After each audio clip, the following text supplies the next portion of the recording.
कैसे हैं आप लोग? आई हो घर पे होंगे, स्वस्थ होंगे, मस्त होंगे और अच्छे से पढ़ाई कर रहे होंगे। तो मैं आपकी दोस्त शिल्पा चौधरी तो आज के इस वीडियो में लेकर आई हूँ, जैसे कि आप जानते हैं कि कौन सा चैप्टर आपका चल रहा है, कौन सा अध्याय आपका चल रहा है, 5वां अध्याय आपका चल रहा है। उस अध्याय का नाम क्या, कौन सा गतियों में भिन्नता के सिद्धांत। ठीक, कुछ टॉपिक्स मेंटल के बारे में, अनुवांशिकी के बारे में, भिन्नता का बारे में हम अच्छे से डिटेल में जानकारी ले चुके हैं। ठीक, फिर मैंने बताई कि अगले वाले वीडियो में हम जो पढ़ने वाले हैं, आपको हेडिंग में दिखाई दे रहा होगा कि मेंडल के द्वारा ऐसा कौन सा कारण था कि मेंडल ने मटर का ही पौधा चुना, मटर का पुष्प ही चुना, और पौधे क्यों नहीं चुने और पुष्प क्यों नहीं चुने, और भी तो चुन सकते हैं। तो ऐसा कौन सा कारण था जिसकी वजह से मेंडल ने क्या किया, मटर का ही पौधा चुना। तो चलिए स्टार्ट करते हैं। पहला कारण कौन था? पहला कारण आपका था या एक वर्षीय था, या क्या था, एक वर्षीय था। पहले कारण में लिखेंगे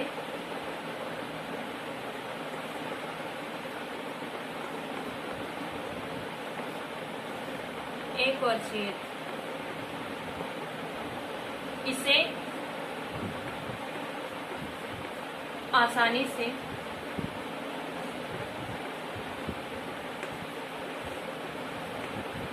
बगीचे में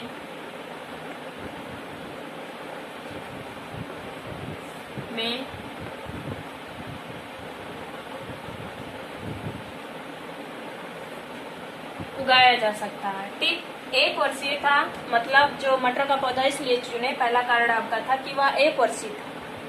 मटर का जो पुष्प था, मटर का जो पौधा था, वह कैसा था, एक वर्षीय था।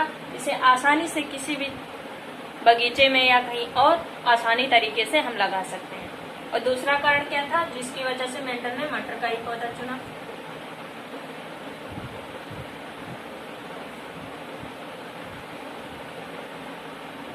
या उभयलिंगी, या उभयलिंगी है। उभयलिंगी का मतलब होता है कि या नर भी हो सकता है, मादा भी।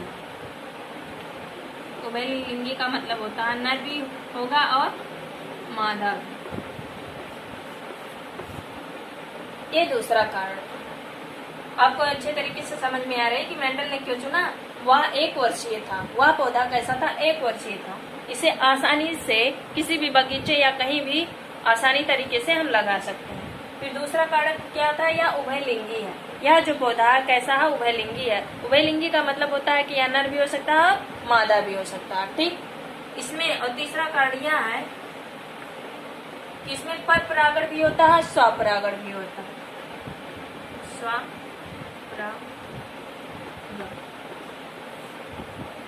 एंड परपरागण, ये तीसरा कारण। चौथा कारण आपका क्या था? चौथा कारण आपका जो है, जो मटर का बीज होता है, वह क्या होता है, एक ही पीढ़ी में बहुत सारे, मटर का जो पौधा होता है एक ही पीढ़ी में बहुत सारे बीज का निर्माण करता है। ठीक, तो हम क्या लिख सकते हैं? चौथा कारण हम लिख सकते हैं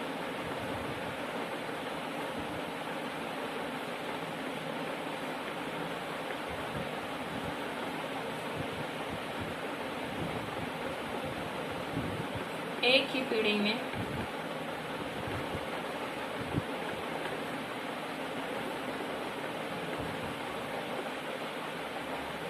अनेक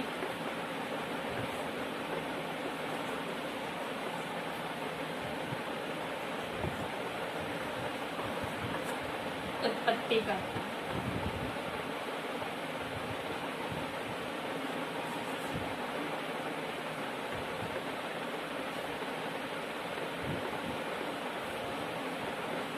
ये कारण, ठीक, ये कारण आपका था। और 5वां कारण आपका है लक्षणों का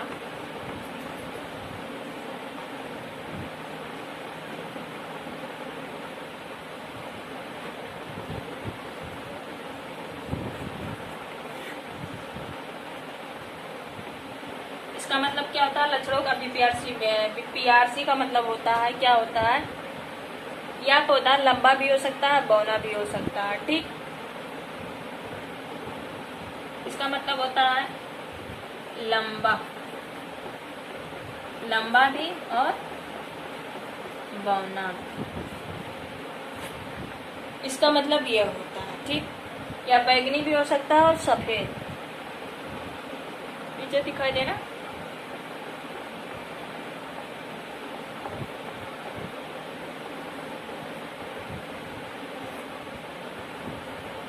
सफेद। तो ये लक्षण, ये कारण थे जिनकी वजह से मेंडल ने ही मटर के पौधे को ही चुना, ठीक।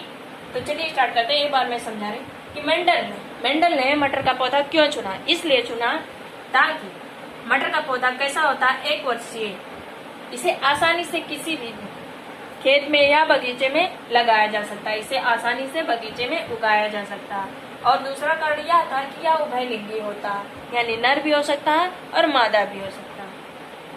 और तीसरा कारण यह था कि इसमें स्वपरागण भी होता है, परपरागण भी होता है। स्वपरागण क्या होता है, परपरागण क्या होता है, मैंने दूसरे अध्याय में पढ़ा चुकी हूँ बहुत ही डिटेल से, ठीक। फिर चौथा कारण यह था कि मटर का पौधा एक ही पीढ़ी में अनेक बीज की उत्पत्ति करता है, यानी अनेक बीज को उत्पन्न करता है। और पांचवा कारण था कि लक्षणों का विप्यासी रूप। विप्यासी का रूप मतलब कि यह लंबा भी हो सकता है, बौना भी हो सकता है, सफेद एंड बैगनी भी हो सकता है। तो ये कारण थे, ठीक। तो आई होप आशा करती हूँ इतना आपको समझ में आ गया होगा कि कारण किसकी वजह से मेंडल ने मटर का पौधा चुना, ठीक। अब आगे हम जो पढ़ने वाले हैं, इन्होंने, मैंने जैसे कि पहले वाली वीडियो में बताई थी कि इनको 7 साल लग गए थे इनके प्रयोग में, ठीक। तो 7 साल में कितने लक्षण, मतलब पहले साल में कौन सा लक्षण, दूसरे साल में, तो इन्होंने 7 साल तक प्रयोग किया। अब उसके बाद इन्होंने 7 लक्षण दिए। वो 7 लक्षण बहुत ही इम्पोर्टेंट है, बहुत ही ज्यादा, ठीक। तो अभी ये यदि लिखना चाहे तो लिख ले, उसके बाद हम लक्षणों को बताते हैं।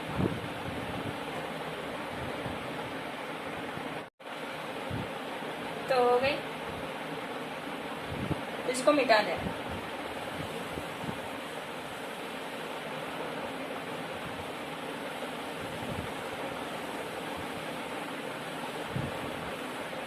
अब पढ़ने वाले हैं मेंडल द्वारा दिए गए 7 लक्षण।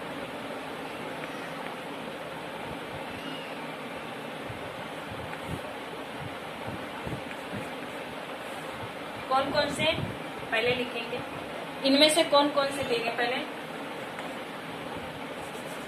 जो मेंडल ने दिए थे 7 लक्षण, वो हम 7 लक्षण इसमें पढ़ने वाले हैं। यहाँ पर चार्ट बनाना होगा। कर्म संख्या,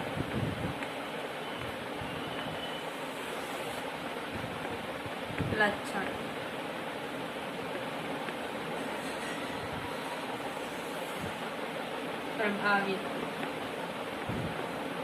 प्रभावी तथा प्रभावी क्या होते हैं, मैं अगले वाले वीडियो में बताऊंगी।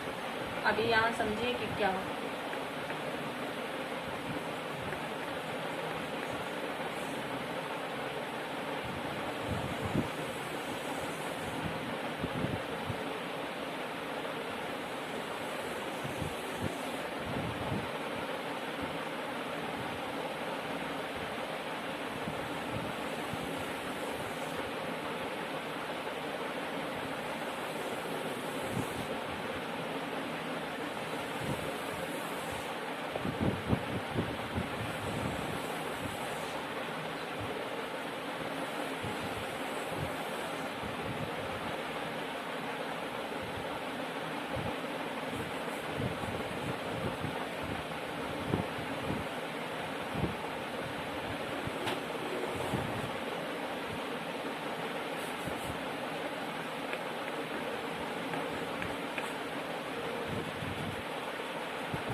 लक्षण।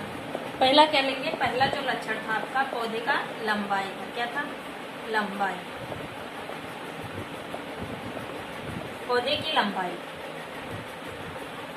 एक लंबा होगा, लंबा जो होगा वो कैसा होगा, प्रभावी, लंबा और बौना।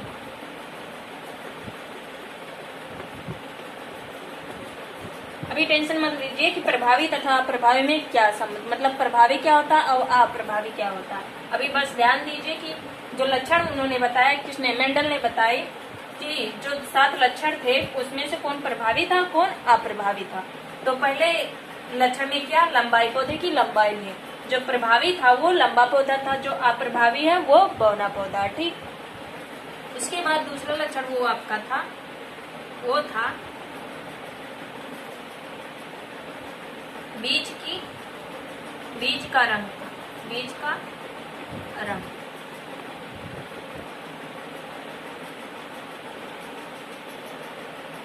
हरा,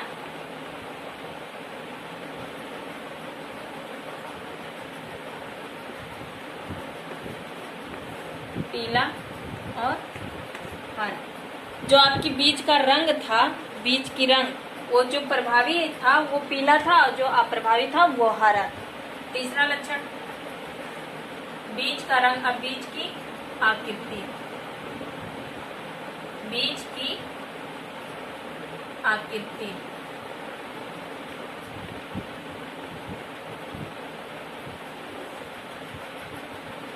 बीज की आकृति। जो प्रभावी था वो कैसा था, वो था गोल, कैसा था, गोल।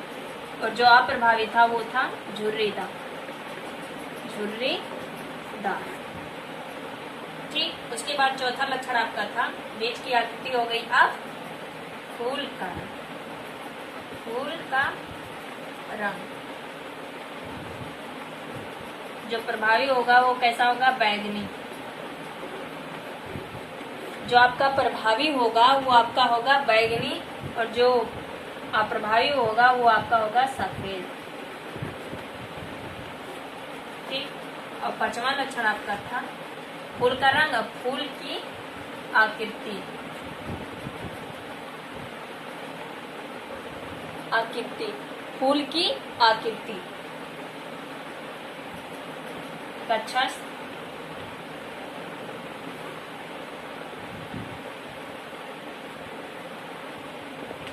जो फूल की आपकी आकृति होगी वह कैसी होगी, पुष्प की, कच्छस और अग्रस।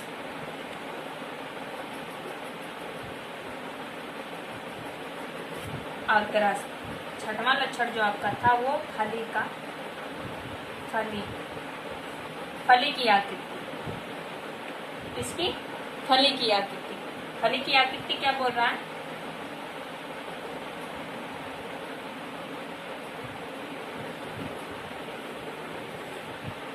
फैली हुई। जो प्रभावी होगा वह कैसा होगा, फैली हुई होगी, फैली हुई। और ये सिकुड़ी हुई,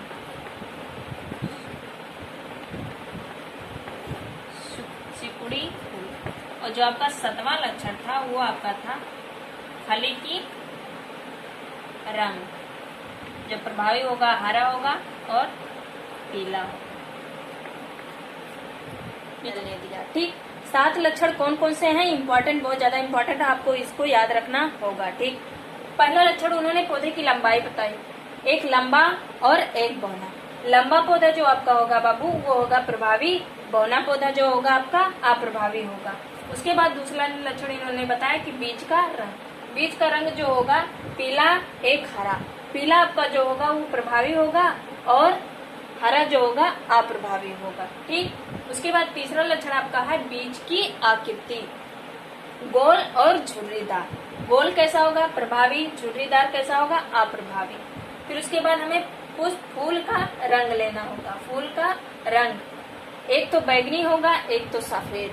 जो बैगनी आपकी होगी वो प्रभावी और जो सफेद होगा वो आपका अप्रभावी होगा। फिर हम देखेंगे फूल की आकृति कैसी होती है। जो कच्छस्थ होंगे वो प्रभावी, जो अग्रस्त होंगे वो अप्रभावी होंगे। फिर छठवां लक्षण उन्होंने बताया फली की आकृति। जो फैली हुई होंगी वो प्रभावी होंगी, जो सिकुड़ी हुई होंगी वो अप्रभावी होंगी। फिर फली का रंग बताया इन्होंने, जो हरा होगा प्रभावी होगा, पीला होगा अप्रभावी। यहाँ पर ध्यान देना है, यहाँ पर कंफ्यूजन है। जब बीज का रंग बोले तो प्रभावी लक्षण जो मतलब प्रभावी वाला होगा वो पीला होगा, लेकिन जब फली का रंग बोले तो जो प्रभावी होगा वो हरा होगा। यहाँ पर दो चीजों पर ध्यान रखना तुम्हें जरूरी है, ठीक। तो ये 7 लक्षण थे, यदि लिखना चाहें तो लिख लें, ये बहुत ही इम्पोर्टेंट है। आगे हम पढ़ेंगे मेंडल का प्रयोग, ठीक। तो लिखना चाहें तो लिख लें, उसके बाद आगे चलते हैं।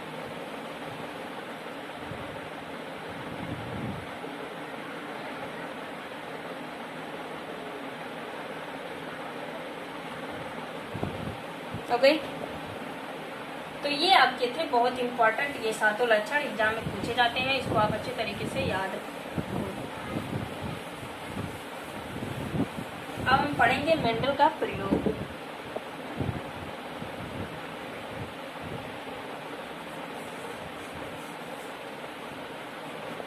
अब पढ़ेंगे हम मेंडल का प्रयोग।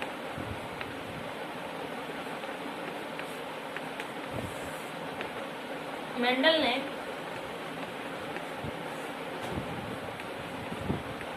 दो प्रयोग दिए।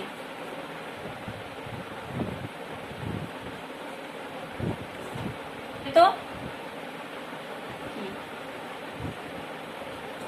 मेंडल ने दो प्रयोग किए, एक संकरण, एक दो संकर संकरण। एक संकर संकरण का क्रॉस करवाए, फिर दो संकर करवाए, ठीक। पहले में हम देखेंगे कि पहला प्रयोग जो उनका था एक संकर,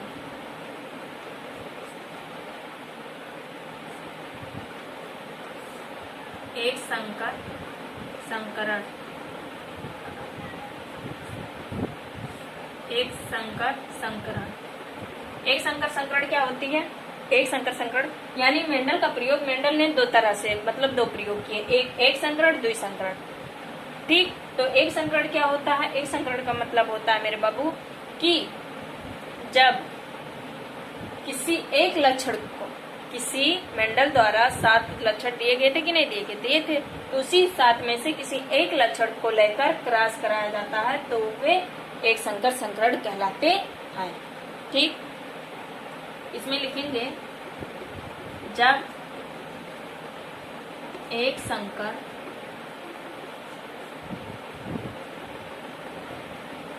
जब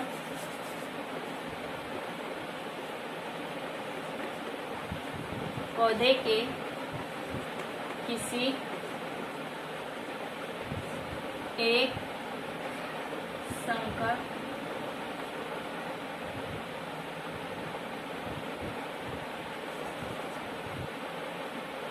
जब पौधे के किसी एक लक्षण को लेकर क्रॉस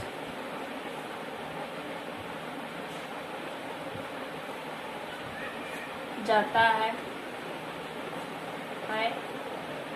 तो वो क्या कहलाता है?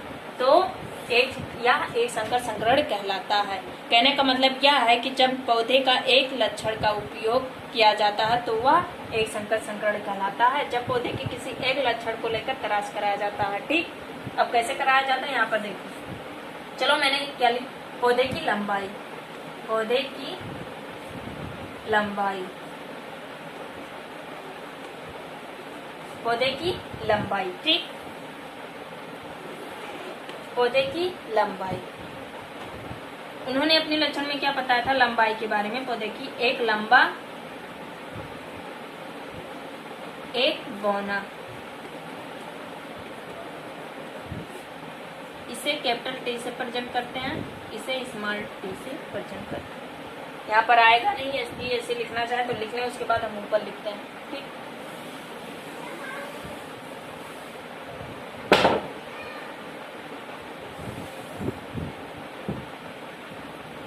उन्होंने क्या लिखा? पौधे की लंबाई,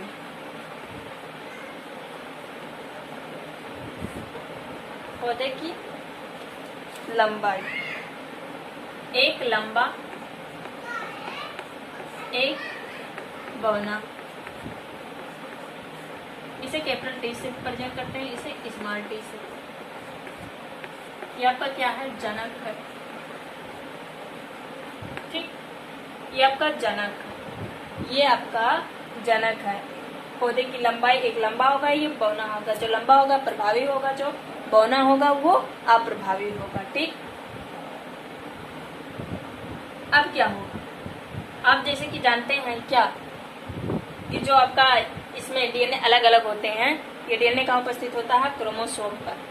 ठीक, और इसमें जो जीन उपस्थित होते हैं वो कहाँ? डीएनए पर उपस्थित होते हैं। फिर इसमें क्या होगा?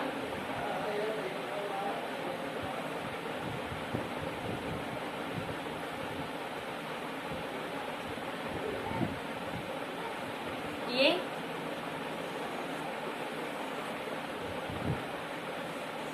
युग्मक में कन्वर्ट हो जाए।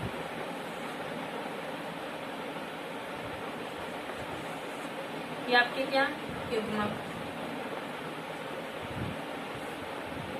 फिर लंबे और पौने पौधे के लेकर क्या कराया गया? क्रॉस कराया गया। तो आप देख रहे हैं कि कैसे ये टॉपिक्स चल रही हैं।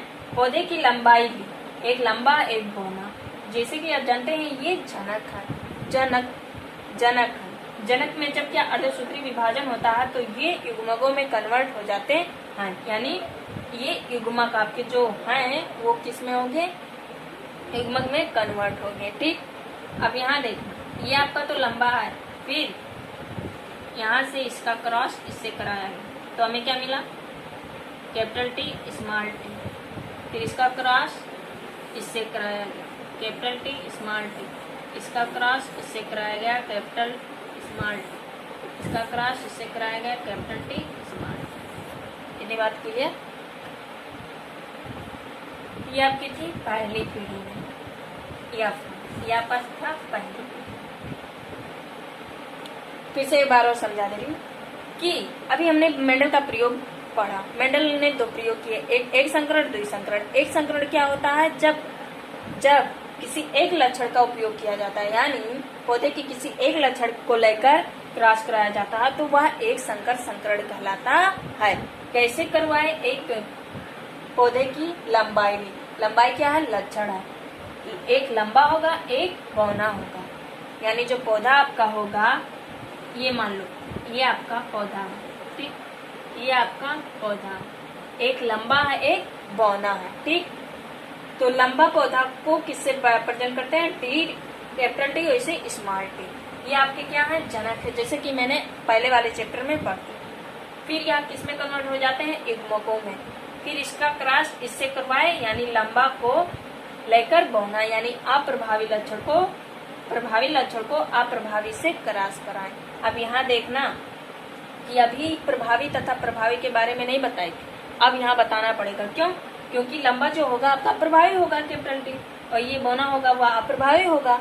तो इनमें से प्रभावी तथा अप्रभावी उपस्थित है, लेकिन ये जो आपकी संरचना बनी है, प्रभावी लक्षण अपना प्रदर्शन करेगा, अपना लक्षण, कि अप्रभावी करेगा? प्रभावी करेगा। इसलिए लंबा पौधा क्या होता है? प्रभावी। तो ये सारे पौधे क्या हो जाएंगे? लंबे। सारे पौधे कैसा हो जाएंगे? लंबे।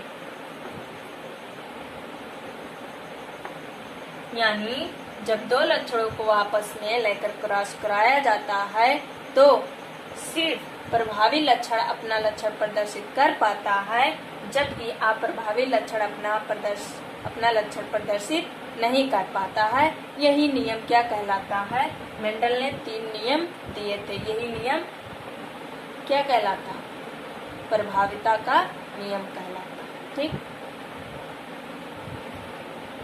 तो समझ में आई कि प्रभावी सिर्फ प्रभावी लक्षण अपना लक्षण प्रदर्शित करेगा, ना कि अप्रभावी करेगा। तो ये था आपका। तो मेंडल ने जब लंबे और बौने पौधे को लेकर क्रॉस कराया तो उन्होंने देखा कि सारे पौधे लंबे मिले, तो वो सोचते रहे कि ऐसा क्यों हुआ। हमने जब दोनों पौधे करवाया तो दोनों ने अपना लक्षण क्यों नहीं प्रदर्शित किया? क्यों एक ही अपना लंबा पौधा ही जो प्रभावी वाला पौधा है, लक्षण है, वही सिर्फ क्यों अपना लक्षण प्रदर्शित किया? क्यों अप्रभावी वाला लक्षण अपना प्रदर्शित नहीं किया। फिर इन्होंने क्या किया, दूसरे में पीढ़ी में क्या किया, कहाँ लिखा,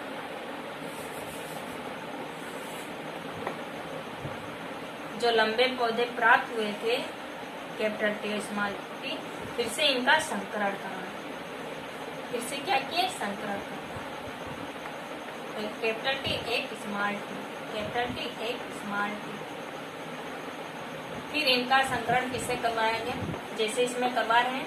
ये आपका कौन सा, दूसरे पीढ़ी में। पहले पीढ़ी में हमें क्या मिला, पहले सारे पौधे कैसे मिले, लंबे मिले, लेकिन वो फिर से दूसरे पीढ़ी में जो हमें लंबे पौधे प्राप्त हुए थे उनका फिर से क्या किए, क्रॉस करवाया, तो हमें क्या मिला, इसका क्रॉस इससे, तो capital T small T small T small T capital T,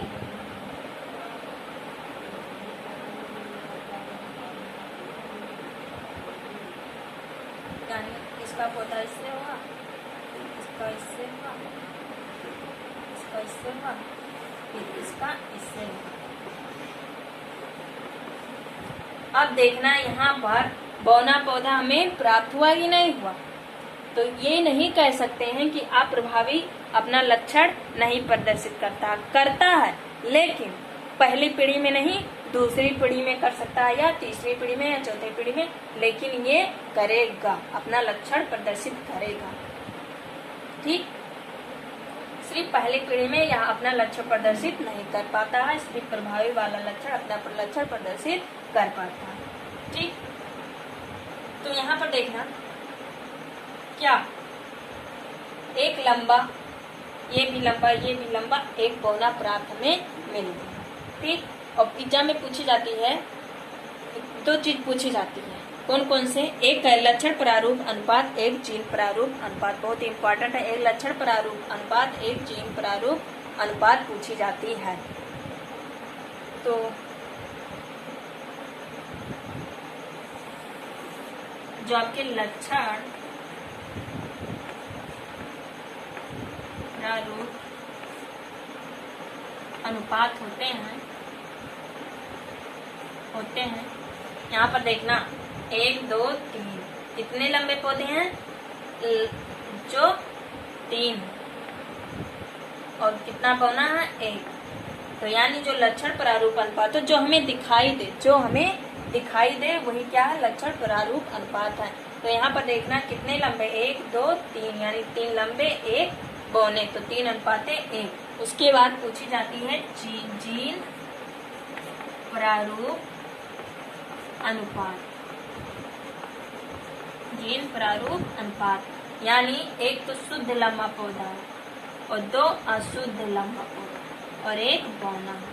तो ये दोनों कंडीशन आपको याद रखनी होगी। ठीक, यहाँ पर दिखा नहीं जरा, अब देखो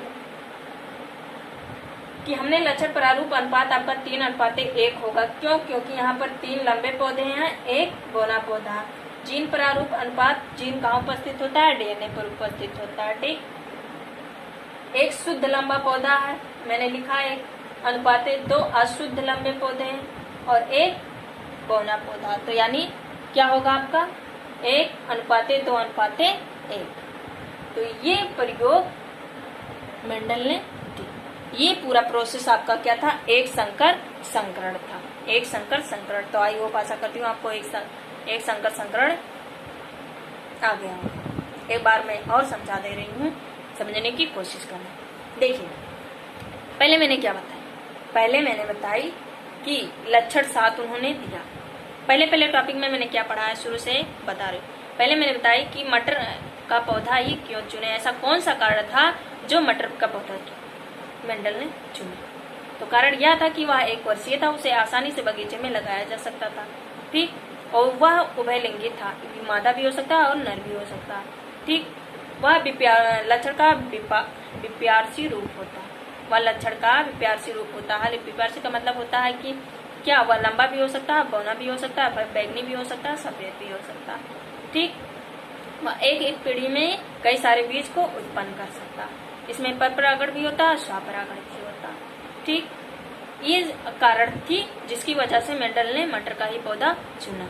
फिर उन्होंने 7 लक्षण दिए। कौन कौन से पौधे की लंबाई, एक प्रभावी तथा 2 अप्रभावी, लंबा और बौना। लंबा जो होगा प्रभावी होगा, बौना जो होगा अप्रभावी होगा। दूसरा क्या दिए थे, जो दूसरा वो दिए बताया, उन्होंने बीज की आकृति ली। एक आकृति यानी गोल और झुर्रीदार। गोल जो होगा प्रभावी और अप्रभावी होगा, झुर्रीदार होगा जो क्या होगा अप्रभावी होगा। फिर उसके बाद उन्होंने क्या, बीज की आकृति हो गई, बीज की रंग, एक पीला एक हरा, हमने डिटेल में बताया। ठीक, उसके बाद मेंडल ने क्या किया, उन 7 लक्षणों को बताया बहुत अच्छे तरीके से। फिर उन्होंने प्रयोग किया, एक 2 प्रयोग लिए। एक को कहा जाता है एक संकर संकरण, एक को कहा जाता है द्विसंकर संकरण। आज के इस वीडियो में हम एक संकर संकरण की बात समाप्त कर दी है। अगले वीडियो में हम द्विसंकर संकरण की बात करेंगे। तो एक संकर संकरण का मतलब होता है जब पौधे के किसी एक लक्षण का प्रयोग किया जाता है, एक लक्षण को लेकर आपस में क्रॉस कराया जाता है, तो वह क्या कहलाता है, एक संकर संकरण कहलाता है। तो कैसे, मैंने पौधे की लंबाई ली, एक लंबा बौना। लंबा क्या होगा, प्रभावी होगा, बौना क्या होगा, अप्रभावी होगा। प्रभावी वाला लक्षण अपना लक्षण प्रदर्शित कर पाएगा, अप्रभावी वाला लक्षण अपना प्रदर्शित नहीं कर पाएगा, सिर्फ पहली पीढ़ी में, सिर्फ का पहली पीढ़ी में। ठीक, तो ये कहाँ उपस्थित होते हैं, जैसे कि मैंने बताया कि जो डीएनए होते हैं वो कहाँ, क्रोमोसोम पर स्थित होते हैं। और जीन क्या उपस्थित होती है, जीन जो आपकी होती है वह डीएनए पर उपस्थित होती है। किससे प्रेजेंट करते हैं, कैपिटल टी से, बोने के लिए स्मॉल टी से। जब इसमें विभाजन होगा तो यह युग्मकों के रूप में कन्वर्ट हो जाएगा, कैपिटल टी। फिर आपस में इसका क्रॉस कराए, इसका इससे करवाएं, तो सारे पौधे पहले पीढ़ी में कैसे मिले, लंबे मिले। फिर उन्होंने काफी समय तक सोचते रहे, काफी समय तक सोचा कि मैंने जब दोनों का प्रयोग, लंबा और बौना दोनों को करवाया, तो सिर्फ क्यों लंबा वाला पौधा अपना लक्षण प्रदर्शित कर पाया, क्यों बौना वाला लक्षण अपना प्रदर्शित नहीं कर पाया। तो इसको आगे बढ़ाने के लिए इन्होंने दूसरे पीढ़ी में फिर से किया। तो इसको पहले पीढ़ी नाम दे दिया, इसको दूसरी पीढ़ी में। फिर जो हमें प्राप्त हुआ शुद्ध लंबा पौधा, उसका आपस में क्रॉस करवाए तो हमें 3 लंबे पौधे और 1 बौना पौधा मिल गया। यानी दूसरे पीढ़ी में जो बौना होगा प्रभावी लक्षण अपना लक्षण प्रदर्शित कर लिया। ठीक, सबसे ज्यादा इम्पोर्टेंट जरूरी है ये लक्षण प्रारूप अनुपात, जीन प्रारूप अनुपात पूछे जाते हैं।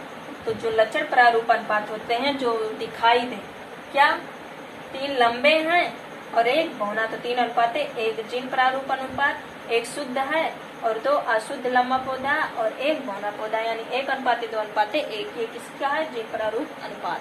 तो इसको आपको याद रखना होगा। तो आज की वीडियो में इतना ही, जितना बताई हूँ आशा करती हूँ आपको अच्छे तरीके से समझ में आया होगा। ठीक, देखिए पहले से हार मत मानिए, पहले से हार मत मानिए, कोशिश करते रहिए, हमेशा कोशिश करते रहिए, जितना हो सके आप कोशिश करते रहिए कि मैं हमसे ये काम हो सके। ठीक, तो आज के वीडियो में इतना, आशा करती हूँ आपको अच्छे तरीके से समझ में आया होगा। यदि आया तो प्लीज़ वीडियो को लाइक से सब्सक्राइब जरूर करिएगा। तब तक आप घर पे रहिए, स्वस्थ रहिए, मस्त रहिए और अच्छे से पढ़ाई करते रहिए। जय हिंद, जय भारत।